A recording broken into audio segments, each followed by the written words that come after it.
My wife suggested we swap partners with her best friend and her husband. Except it wasn't a suggestion, she'd already started. My wife, Stephanie, waited until we were eating dessert at Cassie and Paul's house to drop this on me, her fork tapping against the plate like nothing was wrong. Every Thursday, she said, we should swap partners. I blinked, thinking I heard her wrong.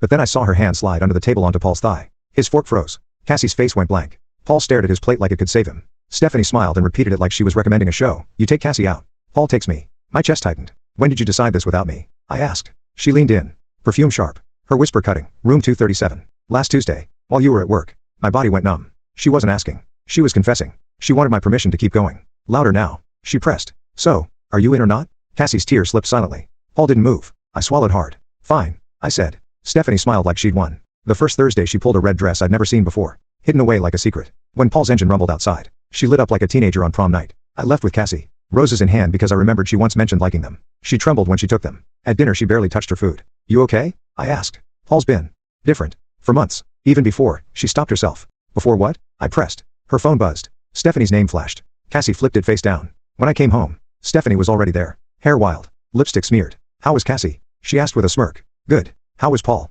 Her grin widened, and she started bragging. The hotel. The balcony. Every detail louder. Sharper. Stabbing me on purpose. Stop. I warned. Why don't you want to know? She snapped. Because I don't. Her voice twisted. Well, I'm telling you anyway. I grabbed my phone, texting Cassie a polite thank you just to drown her out. Stephanie hurled her glass against the wall, shattering it into wine and shards. I didn't move. The second week Cassie's car broke down. So I drove her. Paul was supposed to. She whispered. Confused. He forgot. At dinner she drank too much. Can I tell you something? Her voice cracked. Tuesday afternoons. That's when it started. My pulse raced. What started? She covered her mouth. Forget it. But I already knew. Tuesday was when Stephanie had whispered. Room 237. At Stephanie's parents' dinner. She showed up late, reeking of Paul's cologne. Her mother caught it instantly. Is that men's cologne? She demanded. The table froze. We're sharing partners, I said flatly. Thursdays. Stephanie's idea. Her father dropped his fork. Her mother's face went white. In my house? She screamed. Stephanie fumbled. But the smell had already spoken for her. Later Cassie called me drunk. I followed Paul. 4 months ago. To the hotel. I saw everything. My stomach turned. She'd known all along. By Cassie's birthday,